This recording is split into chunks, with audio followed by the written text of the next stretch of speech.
Hayyee akkam jirtan hundumti keessanii sagantaa har'aa kan nuuf jalqabani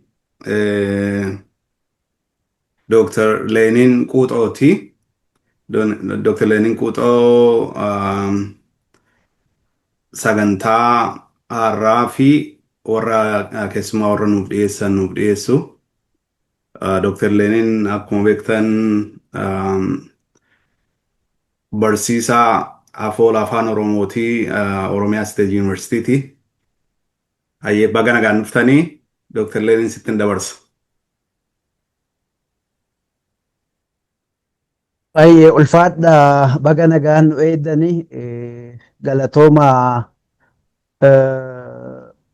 nama waraqaa ka'umsaa guyyaa har'aa nu dhiheessan waa'ee Zalaalam gabaabsee isinii dhiheessa. Egaa Zalaalam Tasfaayee sirnaa barnoonni isaanii gama seeraati. Keessattuu seeraa fi barnoota aadaa kana barnoota xabboo kana indigenous knowledge kana walitti hidhanii ka ilaalani. Qophii barnoota isaanii yoo ilaalle LLB University Haromaayaa irraa ka baratan jalqaba. Masters of Philosophy ammoo indigenous study'dhaan University Tromso Norway irraa argatani. Akkasumas LLM Commercial and Investment Law Oromiyaa State University irraa argatanii jiru. Yeroo ammaa kana PhD lama xumuruutti jiru almost PhD in Peace and Security University Finfinneetitti, PhD in Law and Development from Bulee Horaa University. Egaa muuxannoon isaanii yeroo gabaabaa kana keessatti himee ka xumuruu miti. Barsiisuudhaan, qorannoodhaan, qo'annoodhaan yuunivarsiitoota Itoophiyaa hedduu keessatti ka barsiisaa turani. Egaa sadarkaa adda addaatti hooggansummaanis yuunivarsiitii Dillaatti diinii School of Law ta'anii ka hojjetan ta'uu isaanii seenaan isaanii ni agarsiisa. Yuunivarsiitii Salaaleettis akkasuma diinii iskuulii Law yookiin mana barnootaa Law ta'anii hojjetaa turaniiru. Egaa hojiilee hedduu keessattuu dhimma aadaaf duudhaa hawaasa addunyaa biraan gahuun konfiraansoota adda addaa irratti qorannoo dhiheessuudhaan sirritti ka hojjetaa turani. Legal pluralism irratti, restorative justice irratti, environmental justice irratti, transboundary water security irratti, urban land governance irratti, indigenous institution irratti hojiilee hedduu ka hojjechaa turani. Akkasumas joornaalota beekamoo reputable warra ta'an irratti book chapterii fi joornaalota akka maxxansanii jiru. Dhimma aadaaf duudhaa Oromoo irratti ka hojjetaa turaniif hojjetaa jiran ta'uu isaaniiti. Yeroo ammaa kana daayireektara ittaanaa University Australian National University jedhu daayireektara ittaanaa tahanii akka fellowshipitti ka dalagaa jirani. Hojiiwwan hedduu maxxansaniiru, fandiiwwan hedduu kan internaashinaala ta'an yookiin kan idil-addunyaa ta'an hedduu fidaniiru, hedduu keessatti hirmaataniiru. Hojiiwwan isaanii asitti meeshiin godhee yeroo gabaabaa kana keessatti xumuruu hin danda'u. Indigenous knowledge yookiin beekumsi ganamaa, beekumsi aslii, beekumsi xabboo kun keessattuu akka sirna barnootaa keessatti hammatamu, akka aadaa fi ammayyummaan kun akka walitti integreet ta'u keessatti akka dhuunfaattis hojiilee hedduu keessatti kan waliin hirmaachaa turree fi nama gahee guddaa taphatan ta'uu isaaniiti. Kanaan yoo jedhe ammaaf yeroo keenya hojiin deemuuf nagaha. Egaa Dr. Zalaalam hojiiwwan dhimma Oromoof Oromummaa irratti hojjetan hedduun isaanii onlaayinii argamu. Achirraa hubachuu dandeenya. Waa'ee Dr. Zalaalam Tasfaayee Sirnaa hammana yoo jedhe nagahaa anaa dhufuu itti nuufufuu dandeetta Abuyyaa. Yooyyaa galatoomii Ableen anillee waa'ee kun natti hin fakkaanne kana taasisaa turte hagammaatti.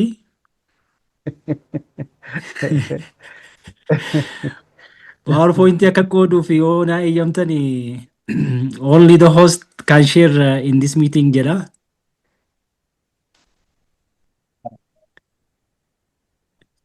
Leeniin galatoomii egaa ulfaadhu bulii.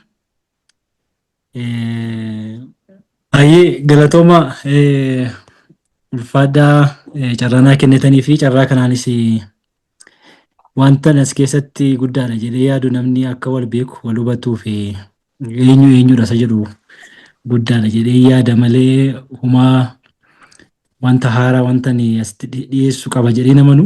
Egaa Ingiliffaan katabee garuu afaan Oromootiin haasa'a. Namni afaan Oromoo nageenyas nu gidduu jira jedhee hin yaadu.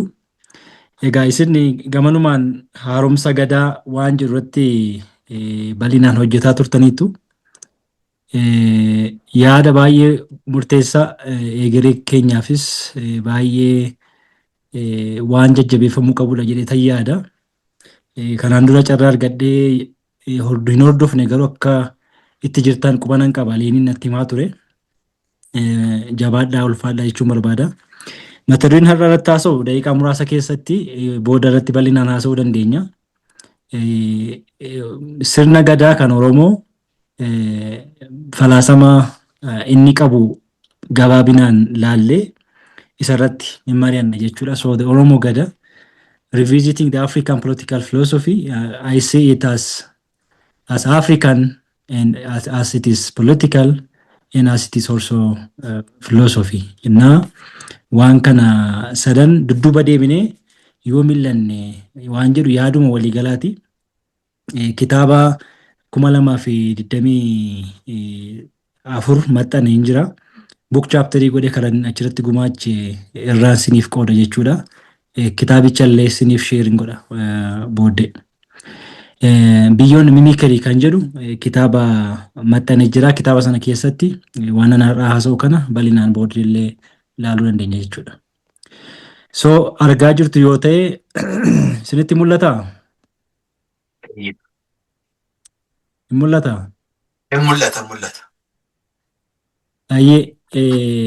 Egaa Ni mul'ata. qabiyyeen Ni mul'ata. qabiyyeen dhiyeessii kanaa gabaabaadhumatti gadaan maalinni gadaan immoo falaasama Oromoon qabu keessaa akkamittiin hubatamuu qaba. Har'a immoo maalirra jira? Isa jedhu kaasnee mari'anna jechuudha.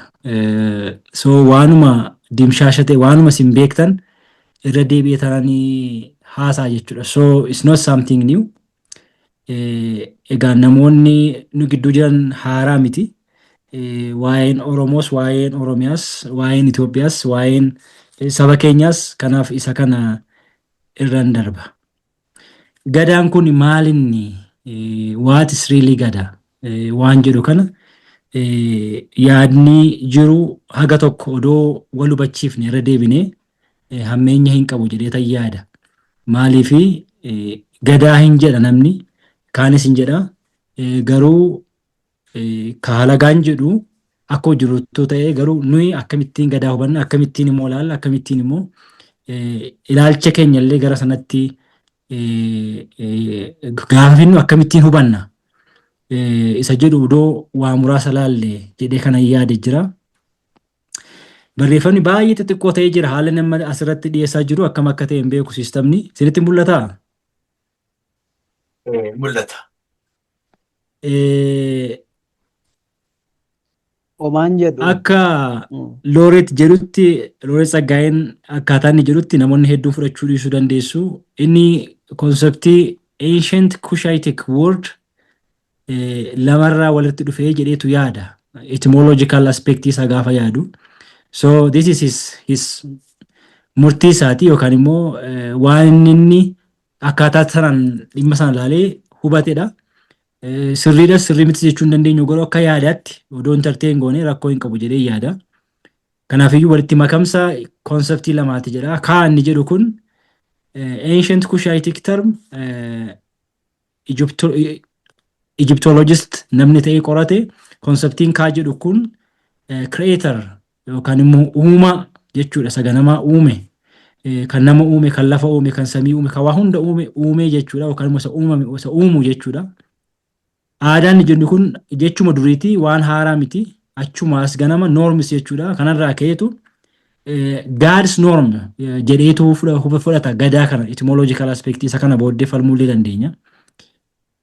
Gadaan karaa kan biraa gaaddisatti kan hiikkatan jiru. Gadaa gaafa jennu lakki gadaanii akka inni jedhu odoo hin ta'in gadaa jechuun gaaddisadha. Masaajaa fa'aa yoo fudhattanii ilaaltan akkaataa sanaan hubatu. Dooktar Gammachuunis akkaataa kanaan hubata. Namoonni hedduunis akkaataa kanaan hubatu. Inni kun ammeenya hin qabu. Gadaan yeroo kan biraa yeroodhaan wal qabata.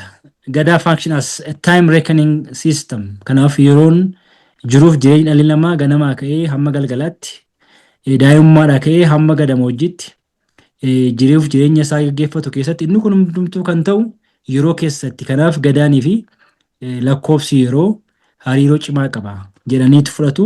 Kanarraa ka'anii mara gadaa keessaa isa jahaffaadha kan gadaa jennu jedhanii fudhatu.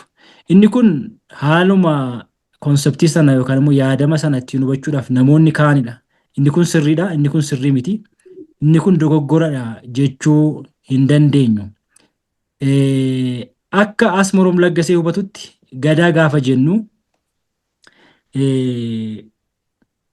waan hawaasummaa, waan dinagdee, waan siyaasa, waan amantii, waan aadaa, waan hundumayyuu sirna of keessaa qabudha jedheetu hubata. Bulchiinsatti hubatan inni bulchiinsatti hiika. Gadaa gaafa jennu bulchiinsadha. Bulchiinsi kun immoo kan aadaa ta'uu danda'a, kan lolaa ta'uu danda'a, military, political, kan siyaasa, kan dinagdee ta'uu danda'a, economy, akkasuma kan hawaasummaa, social aspectii isaa waama guutummaa amantiillee of keessaa kan qabatu jedheetu akkaataa sanaan define godha. Functionalist aspectii definition inni kenneen laaluu dandeenya jechuudha. Inni kun namoota hedduu walii galcha jedhee yaada.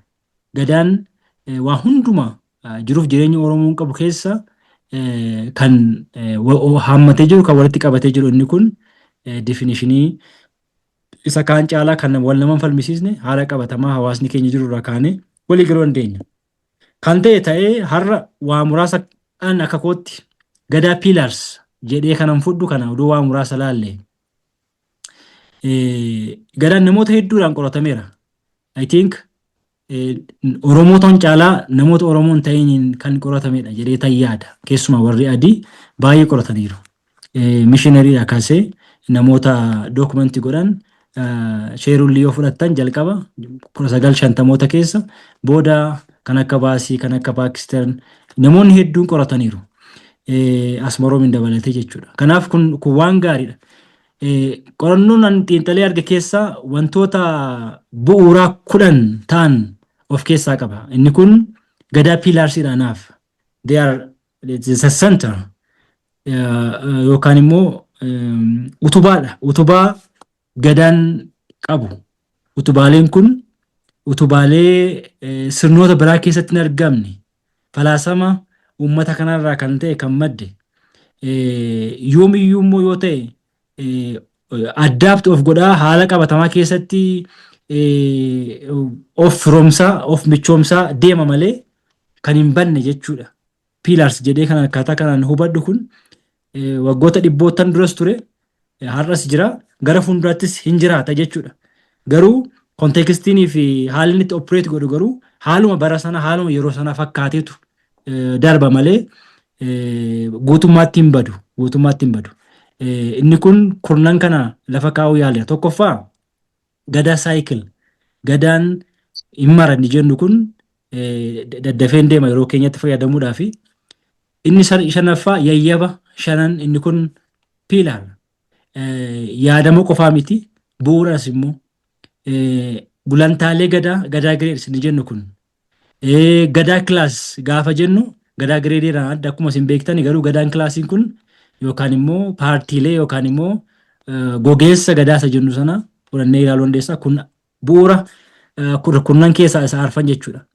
Inni arfan itti aanee dhufu lallaba yookaan immoo election lallaba kun haalota keessatti baroota keessatti kan hin hafne fuuldurattis kan jiraatu baroota duraas kan ture jechuudha. Shanaffaan waa'ee lallabaati yookaan election gadaa election waa'ee lallabaa booddeellee kaasuu dandeenya.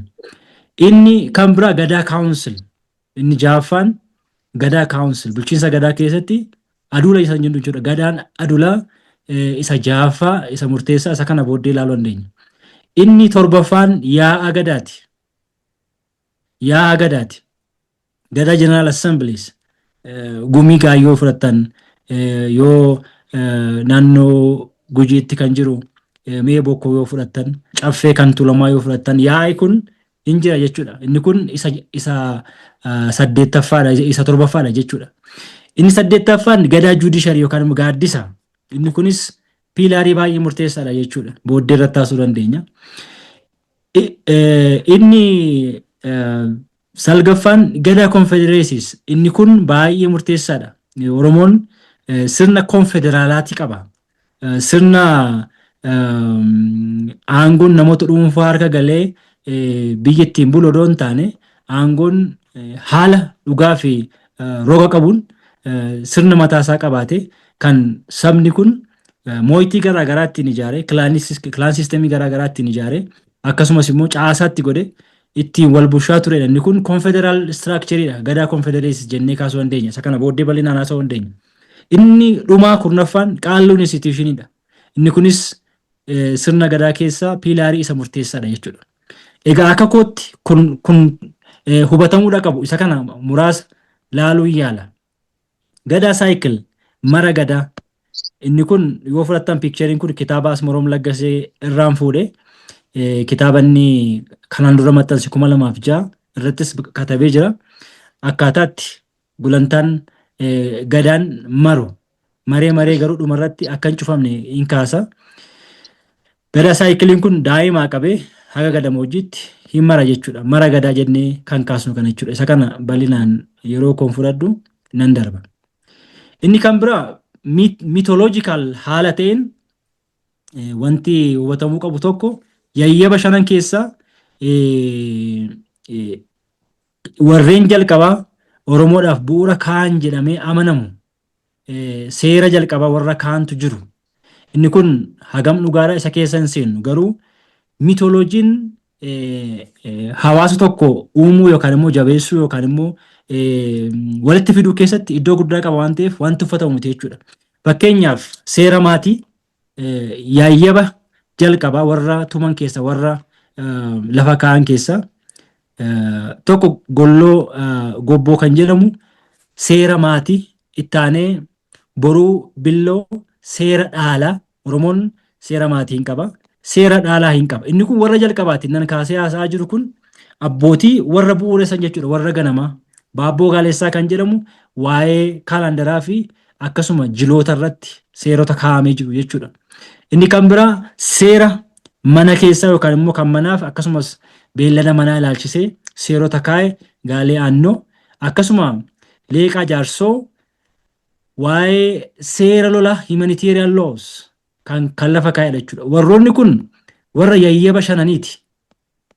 Seeronni kun duris seeruma ta'ee seera maatii, seera dhaalaa akkasumas immoo seera beelladoota, seera lolaa ta'ee kan taa'e sun inni jalqabaa sun har'allee hin jijjiiraman jechuudha. Fooyya'uu danda'u guutummaatti garuu hin dhabaman. Piilaaniin kan biraa waa'ee gadaa gireediiti isa kana yeroo koo irratti hin dabarsu. Inni kan biraa gogeessa, waa'ee lubaa, waa'ee paartiilee shananii isa kana yeroo koon fudhadhu. Kan biraa waa'ee lallabaati. lallaba waa'ee filannooti. Inni kun sirna gadaa keessatti akkuma beektan sadarkaa kuusaatti raawwatama. Ganaa gara fuulduraatti waan aangootti ce'uuf jiru tokko sadarkaa kuusaa irra taa'eetu lallabni gaggeeffamee ganaa waggaa 16 booddee waan aangootti dhufu tokko raawwata jechuudha. Inni kun baay'ee addadha. Isa kana hin beektu. Piilaariin biraa baay'ee murteessaa kan ta'e gadaa kaawunsiliidha. Gadaa kaawunsiliidha. Adulaasa jennu jechuudha. Anaan yeroo hedduu faansineet kan na godhu isa kanadha. Asmaroomis waan kana irratti katabee jira. Maal jedhee dubbata Asmaroomi? Sirni bulchiinsa gadaa akka dimokiraasii biyyoota kaanii yookaan immoo akka autoriteeriyaan yookaan immoo akka abbaan irree tokko ka'ee bulchuu miti. Kan bulchiinsa mataa tokkoo miti, mataa qeenxee miti, mataa tokkee miti, mataa hedduutu dhufee waliin bulcha jedheetu kaasa. Inni kun yaadama sirna gadaa keessa jiru jechuudha. Falaasama baay'ee murteessaa ta'e. Fakkeenyaaf bineensa mataa hedduu qabu tokko yoo fudhattan ilaaltan bineensi kun tokkuma qaamaan garuu mataan isaa hedduudha. Inni kun Polisopheles jedhee kaasa. Polisophelesiin kun sirna gadaa keessatti keessumaa adulaasa jennee kaasnu kana keessatti baay'ee iddoo qaba jechuudha. Iddoo murteessaa qaba jechuudha. Har'a rakkoo keessa jirru kanaaf furmaata tokkodha. Polisophelesiin kun nama tokko miti, barcuma tokko miti, barcuma hedduudha garuu walqixxeedha jechuudha. Different garaagarummaa hin qabaatu garuu all are equal akka jechuuti. Inni kun amma yaadama jechuudha. Yaadamni kun waanuma yaadamee taa'e odoo hin ta'in har'uma qabatamaadhaan hojiitti jira jechuudha. Fakkeenyaaf sirna gadaa qabatamaadhaan naannoo Booranaaf Gujii jiru yoo fudhattanii ilaaltanii kan agartu jechuudha. Kaawunsiliidhaan bula malee nama tokko miti kan murteessu. Inni kun anaan yeroo hedduu faasineet na godha. Inni kun dhabamuun rakkoo hedduudhaaf nu saaxilee jiran jedha booda diskas gochuu dandeenya. Fakkeenyaaf gadaa kaawunsiliin kun namoota 6tu jiru. Inni kun isa olaanaadhaan tokko, lama ittaanaadha, 3 immoo gorsitoota senior councilors warroo jedhamu. Inni kun 6 garuu tokkodha jechuudha. Konstituushinii addunyaarra jiru keessaa konstituushiniin kanaan kan wal fakkaatu, gadaadhaan kan wal fakkaatu kan qabu Switzerlandidha. Pirezidaantii 6-7 qabdi. Isaan kun hundumtuu rooteetu wal godhu. Isa kana booddee diskas gochuu dandeenya. Inni kun akkamittiin ta'ee eessaa fidanii jennee booddeellee mari'achuu dandeenya jechuudha. Anaan kun baay'ee faasineet na godha. Inni kun hin danda'ama agarsiisaniirus immoo qabatamaadhaan jechuudha. Inni kan biraa waa'ee gadaa assembleeti, waa'ee yaa'aati, waa'ee caffeeti. Isa kana booddee bal'inaanis kaasnee haasa'uu dandeenya. Gadaa judisharii inni kun piilaarii baay'ee bal'aadha. Egaa kanarratti naasofna jennee odoo kaafne wanta hedduu haasa'uu dandeenya booda mari'achuu dandeenya.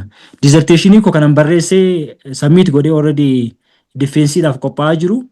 Gaaddisa irratti kan barreesse gadaa judisharii law and developmentiidhaan walitti fidee manni murtii aadaa piilaarii gadaa keessaa murteessaadha. Egaa boodallee mariidhaanis gabbisuu dandeenya. Gadaa judishariin sirna haqaa biyya kanaa keessatti iddoo guddaa qabaachuu kan qabudha jedhee tana mana isa kana booddee mari'aanis kaasuu dandeenya. Hanqinoonni hin jiran jechuu miti. Mee erga kana jedheeti waan muraasa odoo mariidhaaf dhiyeesse gaariidha jedhee tan yaada. Egaa diteelii keessan seenne wanta baay'ee keessa seenuu hin danda'ama. Wanti ani kaasaa jiru kun wanta haaraa miti. Wantuma baay'een keessan beektanidha. Isin barsiisuufis miti. Wantootan kurnan kaase kun bu'uuradha jedhee yaada. Kaleessas har'as egeree saba kanaatiifis. Egaa akkamittiin kun har'a hojiitti hiikamaa jiru akkamitti hojiitti immoo hiikuu qabna. Hojii manaa keenyaa ta'e garuu waa muraasa odoo haasofne gaariidha jedhee yaada. Akka kootti gadaani seera jiraataadha. Anaaf living law seera jiraataadha. Seera gaafa jennu seerri katabamee jirtu miti. Eeyyee. Afaan mannee dhaggeeffachaa jirra. Seerri fakkeenyaaf amma seeraan barsiisaman maddi seeraa maali? Seerumtiyyuu immoo maali? Egaa seerri bakkuma hundumaa jira. Bakki dhalli namaa jiru hundumaa seeratu jira. Bakka aangoon jirus immoo seeratu jira. Fakkeenyaaf maatiin jira taanaan maatiin sun seera qaba. Seera jechuun bakka dhalli namaa jiru bakka hawaasni jiru hundumaa seerri jira. Innaa seerri kun damee hedduu qaba. Bal'aadha. Garuu gadaa maaltu adda godhaa? Seerri gadaa seera living law seera jirudha jechuudha. Seera jiraatudha jechuudha. Seera amma jiraataadha jechuudha. Seera fakkeenyaaf Atseen barreeffatee darbe jira. Seerri sun har'a seera miti. Seerri bulchiinsi tokko sirni tokko barreeffate jira. Seerri sun har'a seera ta'uu dhiisuu danda'a. Hindu'a jechuudha. Seerri gadaa garuu seerota kaan irraa adda. Inni kun seera jiraatudha. Okay? Kaleessas har'as fuuldurattis haga hawaasni kun jirutti hin jiraata. Kanaaf gadaan adda jedhee tayyaadha. Kan biraa gadaan kun sirna kana gaafa laallu falaasamaan gaafa laallu it is a sacred knowledge. Beekumsadha. Beekumsi sun garuu safuudhaan kan masakamedha. Beekumsi hedduun sacredii miti baay'eensa. Logical thinkingiidhaan yookaan immoo reasoningiidhaan rationalityidhaan fiduu dandeenya. Kan gadaa garuu epistemological aspectii isaa gaafa laaltanii knowledgein isaa beekumsi isaa wanta safeeffatu qaba. Wanta hedatu qaba. Wanta eeggatu qaba. Beekumsuma calliseedhuma irratti walii galame qofaa miti. Consensual knowledge qofa doon taane saayinsawaadha isa jennee haasofnu kana. Positivistic aspect isaa doon taane sacred knowledge qaba. Inni kun namoota kennameeftu jira, namoota kana qabatantu jira, custodian namoota ta'antu jira, namoota argaa dhageetti jennee haasofnu sana jechuudha. Namoota akkasiitu beekumsa sana qaba. Kanaaf gadaan beekumsa kaan irraa adda jedheetan fudhadha. Kan biraa akkuma sila piilaarota garaagaraa kaasnee ilaalaa turre gadaan holistikiidha. Gadaan holistikiidha. Waa hedduu waan hundumaaf keessatti qaba. Sirna waraanaa, seera waraanaas, kan bulchiinsa yeroo nagaas, kan kunuunsa naannoos waa hundumaaf keessatti qabata. Kan tokko qabee kan biraa dhiisu miti. Yeroo hedduu sirnoota garaagaraa keessa gaafa laaltan holistikii miti yookaan immoo waan hafuuraa yoo ta'e hanuma hafuuraati. Waan foonii ta'e waanuma fooniiti. Wanta addunyaa ta'e addunyaatti akkas miti gadaan. Gadaan mil'uun inni addunyaadhaaf qabu waa hunduma jechuudha. Fakkeenyaaf nama yoo yaadate nama biqilaa malee hin yaadu, nama laga malee hin yaadu, nama hawaasa malee hin yaadu, nama tokko akkuma dhuunfaatti hin laalu. Okay? Nama kan nama godhu hawaasa sanadha jedheetu yaada jechuudha. Laga sanadha, bishaan sanadha, gaareen sanadha, muka sanadha jedheetu yaada jechuudha. Perspektiiviin Oromoon ilaalcha Oromoon qabu ikosentrikiidha. Malee anthropocentrikii miti jechuudha. Qeenxeedhumaan namoota akka nama tokkootti nama sana ilaaluudhaan alatti ilaalcha inni qabu keessatti kan adda isa godhu gadaa ofirratti ilaaltan holistik ta'uu isaati. Hundaa ol immoo olaantummaa seeratti baay'ee amana. Sirna gadaa keessatti waan irratti walii galame tokko, waan hawaasni irratti walii gale tokko kabachuuf kabachiisuu keessatti gadaan isa jalqabaati. Isa bu'uuraati. Dhaadessuudhaaf miti. Qabatamaadhaan wanta argame, wanta hedduun, wanta hawaasni keessa darbee as ga'ee jira waan ta'eef. Fakkeenya fudhadhaa. Booranni seera muummee, seera sarii jedha. Muummeef seerri akka jiru prime jechuudha. Ultimate authority isaafis seera jira. Sareenis seera qabdi. Inni kun gadaa keessa jira jechuudha. Isa guddaadhaafis isa ittiin bu'amu jedhuufis innis seerumaan bula. Ishee xiqqoon gadiis seeraan bulti jechuudha. Isa kaan yeroo kaan irratti haasa'uu dandeenya. Ani akka nama tokkotti fedhiin qaba. Keessumaa sirna gadaa kun akkamittiin Oromiyaa keessatti bulchiinsa Oromiyaa jedhamu jira waan ta'eef akkamitti hojiirra ooluu qaba. Egeree biyya kanaa, egeree hawaasa keenyaatiif akkamittiin hojiirra ooluu qaba jedhee hamma ta'e yaalaan ture. Fakkeenyaaf yoo laaltan asirratti teessisiin kiyya 2012 kan maxxane onlaayinii access gochuu dandeessu. Akkas jedha Ethiopia when the Gada democracy rules in a federal state bridging indigenous institutions of governance to modern democracy. So it's a question. Gaaffiidha jechuudha yeroo sanatti. Yeroon kana yaadaa ture Itoophiyaa keessatti akkamitti sirni gadaa dimokiraasii jennee yaadnu kun seera mataa isaa qabatee yoom sirna federal state.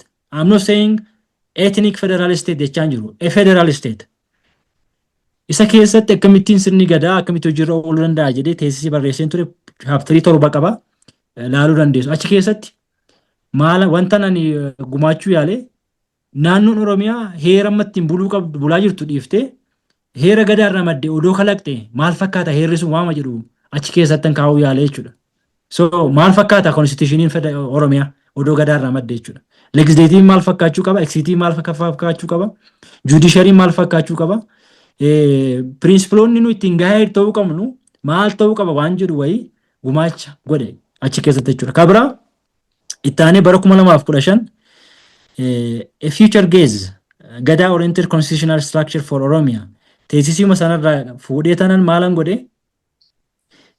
yoo galtee taate egereen heera naannoo Oromiyaa I think namoonni dubbisan joornaala Gadaa joornaalatti maxxane maal ta'uu qaba, maal fakkaachuu qaba, pirinsipilii kamiin gaggeeffamuu qaba kan jedhu. Fakkeenyaaf an akka kootti ani paartii Gadaatu hundaa yoo ta'e fakkeenyaaf ani paartii Gadaa tokkotu hundaa'uu qaba jedhee namanuun. Kan hundaa'u shan ta'uu qaba jedhee tan yaada. Shanan iyyuu garuu ambireela tokko jalatti wal ga'uu qabu. Sun ilaalcha Oromoo sanarraa dhufuu qaba. Falaasama Oromoo sanarraa dhufuu qaba. Asirratti waa jedhee darbuun barbaada. Akka D. Abbaaydiin jedhutti 1900 kitaaba Ingiliffatti hiikame Faransaay irraa French irraa kan Ingiliffatti hiikame yoo laaltanii Oromoon mootummaan uumamaa shantu jira jedheetu yaada. This is philosophical. Mootummaan uumamaa shantu jira jedheetu yaada. Inni kun namoonni gariin Gadaan duree sirni maayinni Gadaan lubni kun 9 ture gara booddee 5tti dhufee 4tti dhufee kaan beela fidee namoonni yaada garaagaraa kaasuu danda'u. Ani kana haasa'aa jiru garuu isa katabame irraa haasa'aa jira. Kan inni katabee maal jedheetu kaase Oromoon mootummaan uumamaa is natural government waa shantu jira jedheetu kaase. Tokko mootummaa leencaatii jedha. Leenca mala akkamii akka qabu beekuu dandeessu. Lammata mootummaa namaatii jedha. Sadaffaan mootummaa bishaan yaa'uutii jedha. Mootummaa bishaan yaa'uutii. Isa kana booddee falaasaa mataa isaa qaba waan ta'eef booddee kaasuu dandeenya. Inni arfaffaa mootummaa hoolaatii jedheetu kaasa. Mootummaa hoolaatu jira. Shanaffaan mootummaa arraagessaa yookaan immoo isa maayini arraagessa jechuun beektu miti kan allaattii guddaa joobirarraa adda garuu baay'ee raqa kanallee hin kaasa. Allaattii isa eegil jedhu sanarraa adda xiqqoo. Inni kun fakkeenyadha jechuudha. It is symbolic. Shanan kun immoo hin barbaachisu jedheetu amana. Akka ilaalcha Oromootti. Shanan kun iyyuu immoo inevitable. Isaan shanan kun iyyuu waggaa 40 keessatti sirna tokko guutuu taasisu jedha. Waggaa 8 gaafa wal jijjiiran kan leencaas argattee, kan namaas argattee, kan bishaan yaa'uus argattee, kan arraageessaas argattee, kan hoolaas yoo argattee waggaa 40 keessatti guutuu gaafa ta'u mootummaan sun mootummaa cimaa ta'a jedheetu amanata jechuudha. Yeroo hundumaa mootummaa hoolaa qabda taanaan rakkoodha jechuudha. Yeroo hundumaa mootummaa namaa taanaan rakkoodha jechuudha. Isa kana falaasama kana analyze gochuu yaaleen jira as keessatti. So future gaze keessatti egeree namni yaadu yoo jiraate waan shanan kana keessummeessuu qaba. Shanan kun iyyuu barbaachisoodha. Yeroo itti leenca barbaaddu qabda, yeroo itti hoolaa barbaaddus qabda. Kana jechuun garuu waggaa 8 sana hoolaa mataa jechuu miti. Leencis, hoolaanis, namnis bishaan yaa'u jechuun progressive jechuudha. Isa humnaan deemu jechuudha. Isa humaayyuu jalan dhaabbanne jechuudha. Inni kun falaasama. I'm talking about philosophical aspect of it. Kun yaaduma uumama namaa keessa jira jedheetu fudhata Oromoon. Dhoowwuu hin dandeessu. Namni abbaa irree inni jedhamu kun is natural. Amma Pileetoo yoo fudhattanii ilaaltanii isuma kanatti fide Pileetoonis 5 governments jedhee lafa kaa'e Pileetoomti mataan isaayyuu. Dimookiraasiin achi keessa tokkodha malee isa qofaa miti jechuudha. Okay? Tokkodha malee qofaa isaa miti. Dimookiraasiin wagguma 50 guutuu wagguma 100 guutuu dimookiraasii ta'aa nafu. Okay? We need democracy, but with limited. At other point, we need maybe another kind of government. Inni kun ilaalcha Oromooti jedheetan amanan as keessatti kana xiinxaluu yaaleera. Future gaze keessatti. Kan biraa barruu kana beyond the canon of liberal democracy, a lesson from Gada for consensual democracy. Sirna Gadaa keessatti majority rule and minority right wanti jedhamu hin jiru. Yoo fudhattanii ilaaltan. Namni hundumtu must be taken on board. Namni hundumtiyyuu xiqqaanis minority wanti jedhamu achi keessatti sagaleensa dhaga'amuudha qaba. Kanaaf consensualidha malee majority rule miti.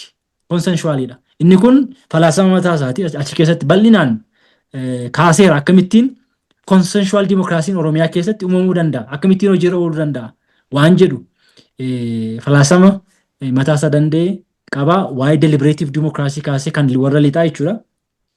Kan Oromoo immoo waa'ee yaa'a gadaa yookaan immoo gadaa assembly akkaataa kamiin namoonni waliin mari'atan dhimma tokko akkaataa kamiin fireem akka godhan ajandaa jechuudha. Ajandaan sun akkamitti akka irratti mari'atamu, akkamitti irratti akka walii galamu, akkamitti dubbiin immoo akka bulu, inni kun ilaaf ilaameedhaan wal eebbisuudhaan nagaadhaan inni kun akkaataa kamiin adeemsa mataa isaa qaba waan ta'eef piroosesii sana katabuu yaaleera. Barruu kana keessatti beyond the canon of liberal democracy isa kana ilaaluu dandeessu jechuudha. Kan biraa dhiyoo kana kan maxxane waa'ee mana murtii aadaati. Mana murtii aadaa irratti yoo fudhatanii ilaaltan amma yaaddoo ta'aa kan dhufe tokko waa'ee fedhiiti. Mana murtii aadaa consent, individual autonomy and self determination. Barruun kun I think relevantiidha jedhee yaada waan amma discuss godhaa jirru kanaafis waa'ee fedhiiti. Consent individual right itti fidanii. Kan ammoo kan jedhu heera biyyattii jedha. Heerri biyya kanaa maal jedha? Namni tokko mana murtii aadaatti dhaqee tanan dhimma koo dhiyeeffadha yoo jedhee fedhii agarsiisuu qabaadha. Consent jechuun maal jechuudha? Yaadamni kun eessaa dhufe? Inni kun amma falmii garaagaraa kaasaa jira. Akkamittiin manni murtii aadaa odoo mootummaan ammayyaa'uu hin ijaaramiyyuu tureera akkamitti deebi'ee har'a yoo hin feene namni tokko mana murtii aadaa sana hin naqu jechuudha, hin dirqamu jechuudha. Inni kun wal falmiisaa ta'ee jira. Inni kun waa lama kaasa. Tokkoffaa individual autonomy question. Namni tokko ofuma isaatii hiree mataa isaa murteeffachuu jechuudha. Inni kun immoo akka sabaatti cultural expressionidha. Waa'ee aadaa gaafa kaafnu, waa'ee mana murtii aadaa gaafa kaafnu. Isa kana akkamittiin baalaansi gochuudha qabna. Individual right kaasuu dandeenya. At the same time, it's a matter of self determination. A question of self governance. A question of access to justice. Inni kun gaafa laaltan rakkoodha jechuudha. Isa kana xiinxaluu yaala achi keessatti barruu dheeraadhaaf dubbisuu dandeessu. Isa kana siniin qooda. Inni nama ammaatti haasa'aa ture kun chaaptarii 6ffaa kitaaban siniif qooda siniif jedhee The Oromo Gadaa Revisiting the African Political Philosophy. Isuma nama siniif kaase kana achi keessatti xiinxaluu yaaleera. Kitaaba guutuusaa isiniif qooda jechuudha. Egaa akka nu hubadhutti gara xumuraatti fidaan jira.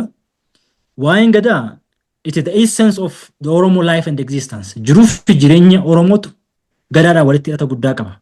So its very foundation is based on the Gada. Kan Oromoo kun jiruuf jireenyi isaa baddaa jiraatu gammoojjii wanta inni keessa jiraatu haala inni keessa jiraatu baay'een isaa yoo laaltan Gadaadhaan wal qabata jechuudha. Bakka Oromoon jiru hunduma Gadaan jira jedhee namanan.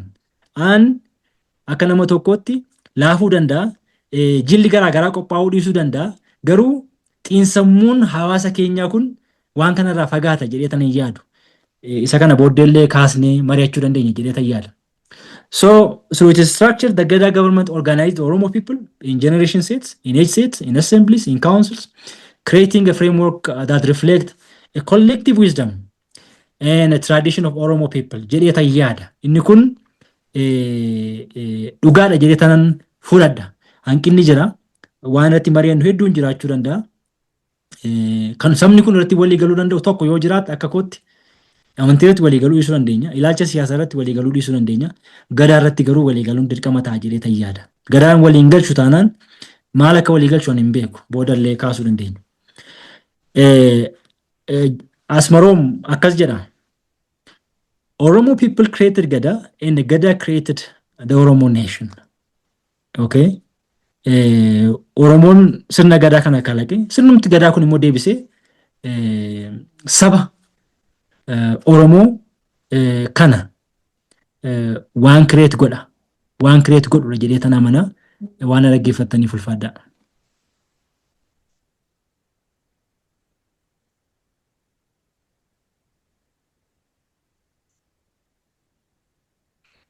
Jirtu Tole ulfaadhu.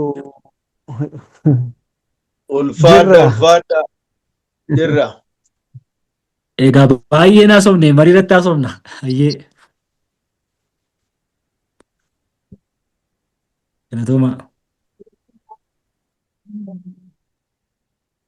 Dr. Lenin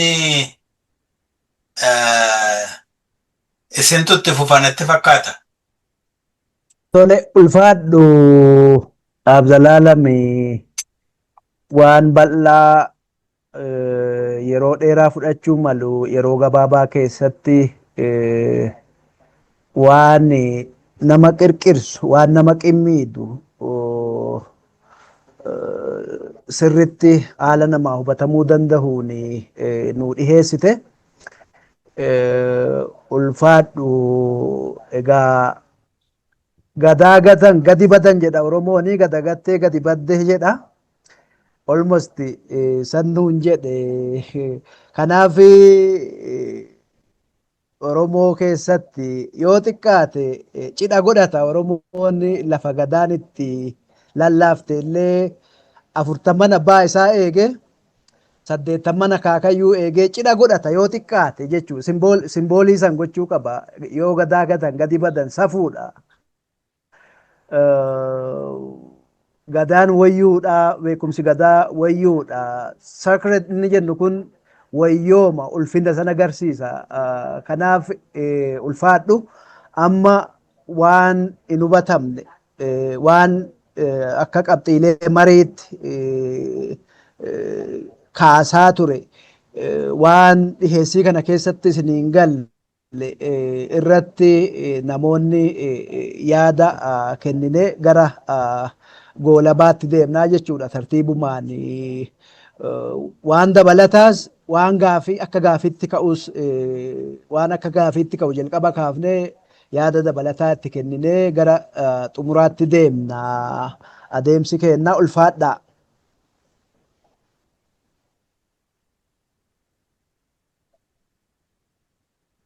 Tole amma waltajjiin kan keessani.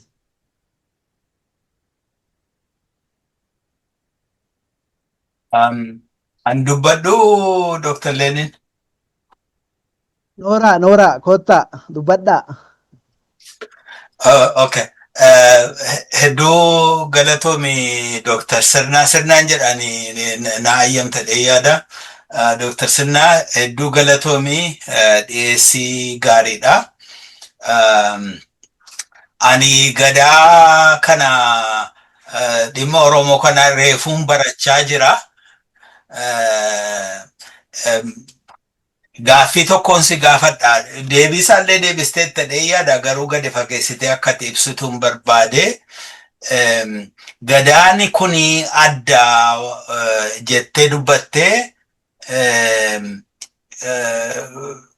gadaa kana maaltu adda godha isa jedhu sananii gadi fageessitee akkatti ilaaltu barbaade yookiin nu ibsitu barbaade.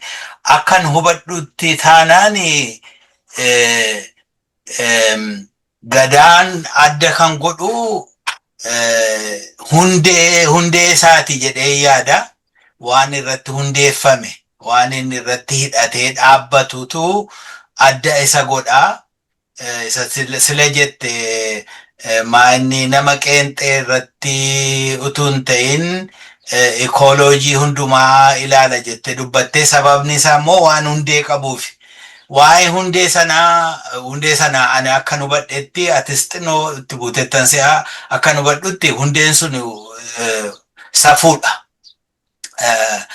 Oromoon safuun seera waaqaatii jedha natti fakkaata. Isarratti gadaanii gadaa kan ta'u adda kan ta'u gaafa safuu sanarra dhaabbateedha. Safuun irraan yoo maqee safuuraan adda yoo deeme gadaan gadaa ta'uu isaatu hafa natti fakkaata.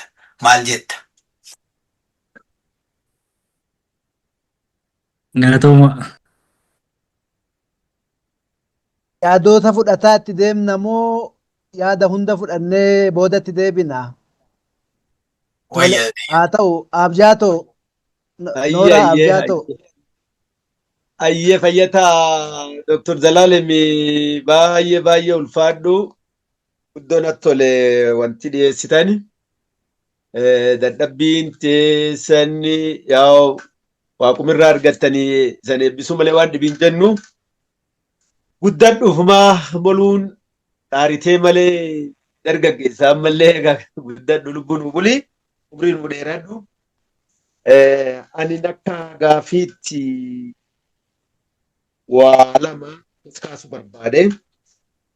Wanti kunniin qorattooti gargaraa garumgaraan kaasanii hagammaa seensis tokkorra waan ga'u dadhabanii qorattooti warra laalle ta'e warri Oromoo ijoolmaan Oromooillee ta'e waan jedhaati gada piilars wanni jedha kunini gada piilarsii kanaa gara 10 natti fakkaata kageessan isi piilariin kunini inni 10 kunin fakkeenya yoo tokko keessa hin jirre tarii gadaan jiraachuu dhabuu gaafii kee galuufa danda'a.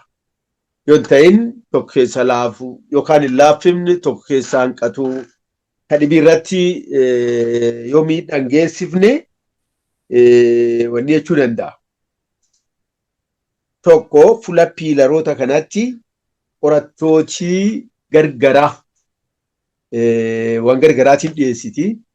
Ammoo qorattoota gargaraa yemmuu keessumaa warri biyya alaa akka itti dinqisiifatee kunini gadaa utuba jedhaniitiin kakaan jiraachuu danda'a. Keessumaa immoo ilmaan Oromoo yoo gama piilar gadaa kanaa dhufnu waan an jechuu fedhe isii qorannoon xiqqoo kaa fakkeenyaaf haalamma gadaan kee jirtu akkuma hangafallee kaaftu bakka tokkotti sirni gargaraa adeemsifamuu dadhabu malee deemuu baatullee deemuullee yoo deemuu baateellee laphee Oromoo keessa gadaan hin jira akkuma jettu dhugaa.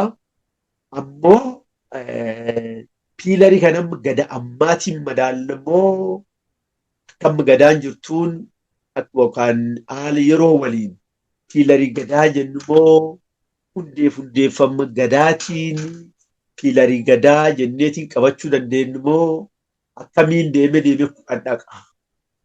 Agartee akkamiin deemee kudhan dhaqa. Tarii kudhan kunuyyuu ogeesseeraatii waan taateefi akkaataa artikilooti gartee kagarii artikil sab artikil wal jalfa galan.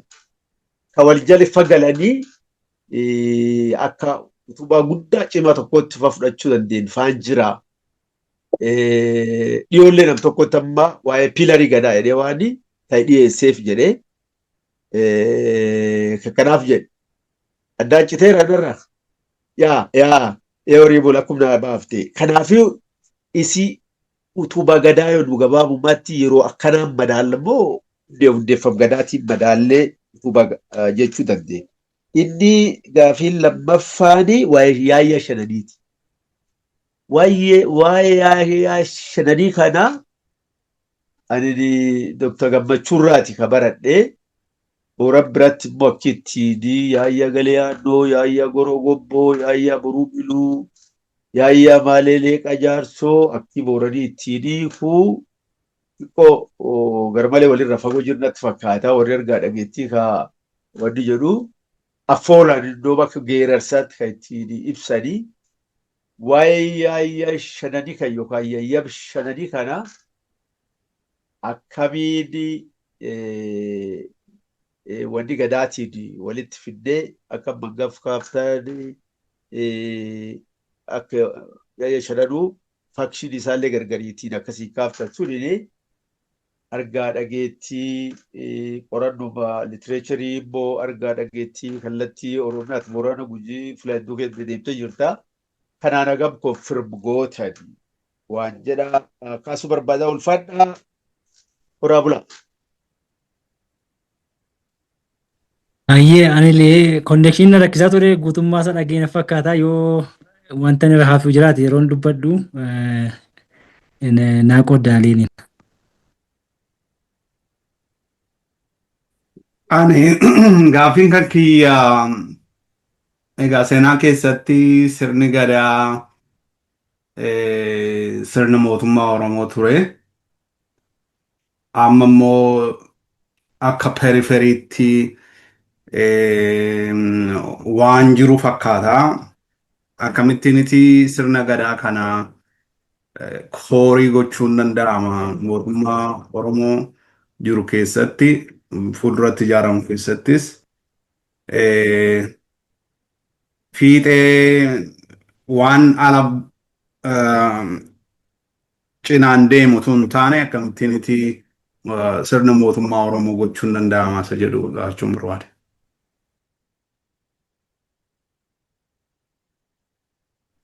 Ayyee galatooma. Gaaffii biraa namni qabu jira? Yaada yookiin gaaffii biraa? Jala jalaannetu deebi'aa deemee gaariidha.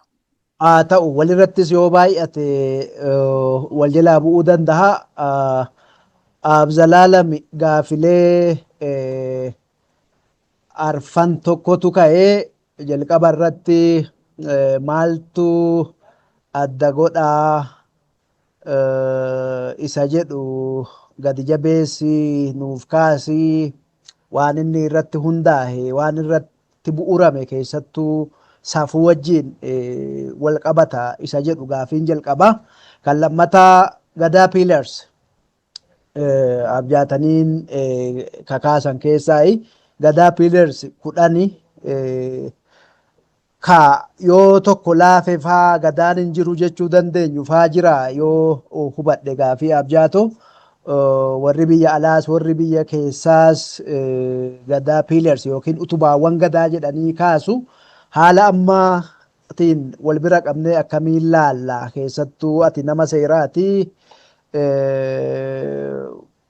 tokko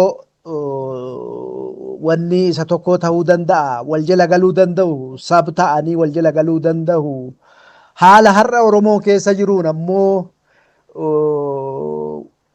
piilaroota yookiin utubaawwan kurnan kana qabannee gadaan ijaaramuu dandeenya ka jedhu gaafii abjaatoo isa jalqabaa yoo hubadhe inni biraa gaafii sadaffaa kan abjaataniin kaase waa'ee yaayyaa shananiiti.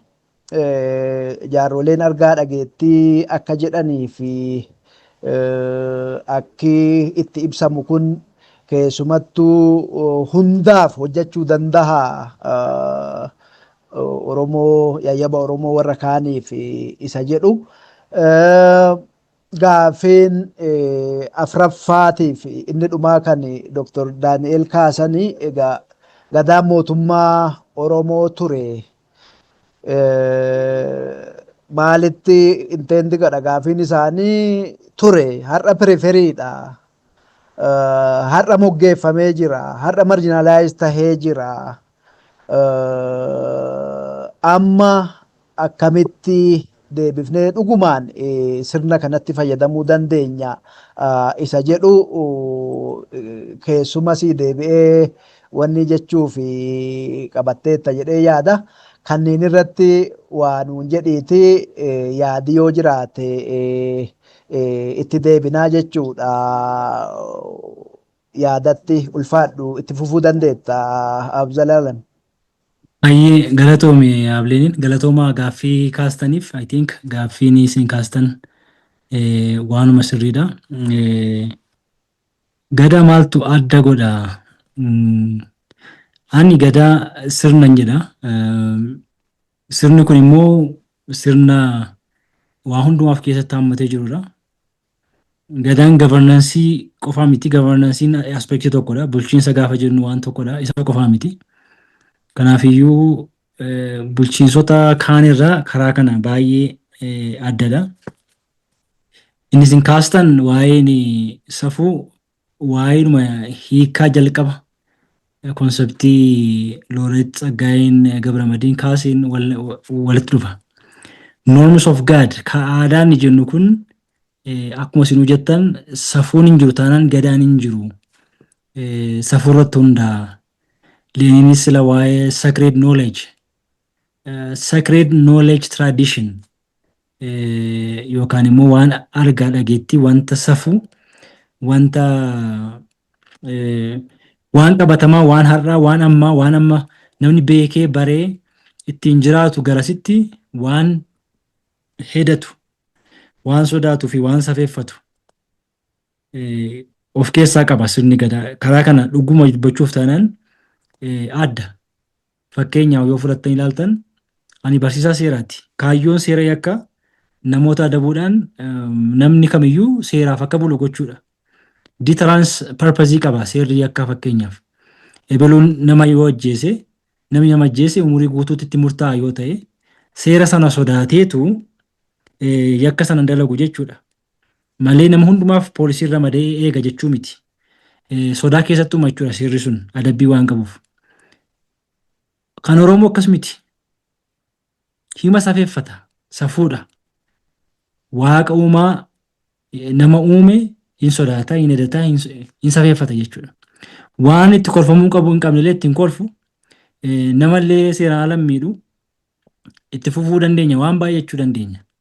Inni kun safuudha jechuudha. Inni kun seeruma kan Oromoon qaburraa kaaneetu haasofna jechuudha. Sirni gadaas kanarraa adda hin jiru. Kanarraa adda hin jiru. Dhugaadha itti walii gala.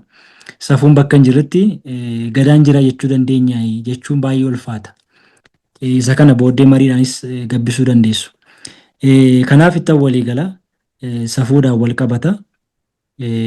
Kanaaf sacred knowledge dha jennee isa kanatu adda taasisa.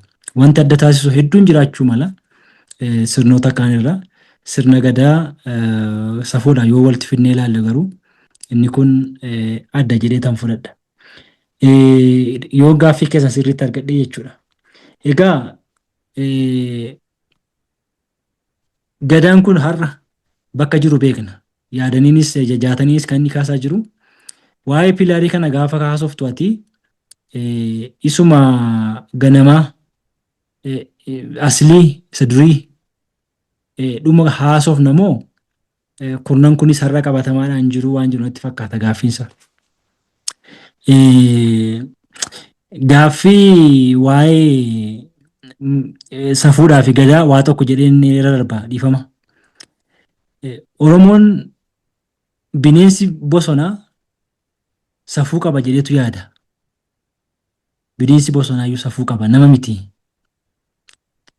Fakkeenyaaf waraabessi guyyaa hin ba'u yoo waa farrisa ta'e malee. Beeka jechuudha. Yeroonsaa yeroo kam akka ta'e beeka. Dhalli namaa keessumaa akka Oromoonni dhugeeffatutti bineensa bosonaa illee adda. Seerri bineensa bosonaa eegu seerri uumaa jira. Oromoon seera gadaa immoo seera uumamaa sanarraa diraayeef godhatee akkasitti ilaala. Fooyyessee fudhate jechuudha. Waanuma seera uumamaa jiru sana waan bineensaaf kaa'e natural law jechuudha. Isa kana diraayeef godheetu kan inni diraayeef godhe law of nature irra natural law diraayeef godhee jechuudha. Inni kun bu'uuradha gadaadhaaf. Gaaffii keessan gabbisuuf deebisuuf jechuudha.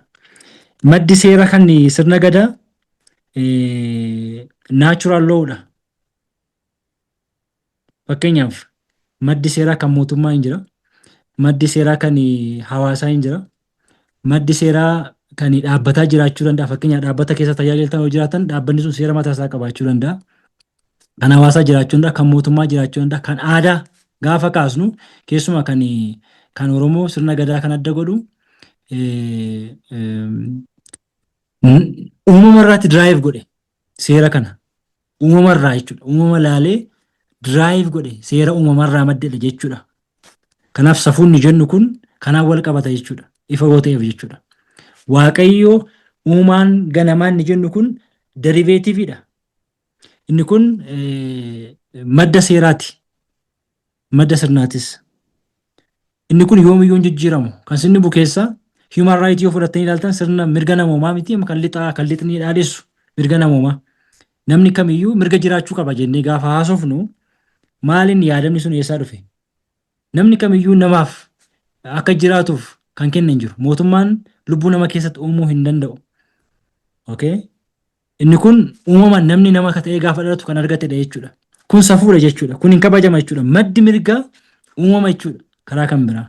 Kanaaf gadaa gaafa fudhatanii ilaaltan falaasamni isaa diraayiv kan inni godhu otoriitii boodii tokkorraa kan kalaqame kan seera jedhamee barreeffamee gadi bu'e odoo hin taane seera uumamaatiin wal qabata. Seera uumamaatiin natural lawdha maddi isaa. Natural lawn kun sirna gadaa hundeessuu keessatti iddoo guddaa qaba. Pileetoo, Sookiraatis, Sizeeroo barreeffamoota hedduu warri lixaa keessumaa falaasama seeraa keessatti kan isaan kaasanii haasa'an seera uumamaa kanatu seera namaatiin oli jedhee yaada. Seerri uumamaa yoomuu hin jijjiiramu. Seera namaatu jijjiirama malee. Seerri namaaf seerri uumamaa yoo walitti bu'e seera uumamaatu mo'a jedha. Oromoon akkasittiin dhaggeeffata. Seerri kan namaaf kan uumamaa yoo walitti bu'a ta'e kan namaatu mo'ama. Kan uumamaa garuu itti fufa. Kan uumaa kan ganamaa kan jalqabaa sun itti fufa jechuudha. Oromoon akkasittiin ilaala jechuudha seera. Seera biyyaa, seera namaa, seera uumamaatu mo'a. Natural law prevail godha jechuudha. Irra aana jechuudha. Waa'ee human right, waa'ee waliin jireenyaa, waa'ee safuu, waa hedduu achi keessatti finnee kaasuu dandeenya jechuudha. Haasa'uu dandeenya. So gaaffii keessan xiqqoo ilaalcha kana waan hubadhuuf yoo deebisee ta'e natti tola jechuudha. Piilaariin kun isa ganamaati, isa ganamaati kan inni haasa'aa jiru. Qabatamaadhaan har'a maalirra akka jirru beekna baay'een keenya. Naannoo kamitti caaseffamni kun moor fooyya'ee bifa kam akka qabu. Fakkeenyaaf kurnan keessa tokko qaalluudha. Sirni qaalluu maal fakkaata? Sirni qaalluu ganamaa eegaree kan aslii kan jalqabaa akkam ture akkamittiin fudhatama? Adeemsa keessa maal ta'aa dhufe? Okay. Adulaan maal fakkaata jalqaba? Har'amuu maal fakkaata laata? Yaa sirna gadaa maal fakkaata durii amma kanan haasa'aa jiru piilaarota jedhee kanan haasa'aa jiru yaadama sana jechuudha. Yaadama sana. Piraaktiisiitti hin dhufna. Garuu akka yaadamaatti akka sirnaatti warroonni kurnan jedhee ani kaasu kun kaanis jiraachuu danda'u. Garuu akka hubannaa kootti akka dubbisetti akka qorachuufis yaaletti warroonni kun isa bu'uuraati jechuudha.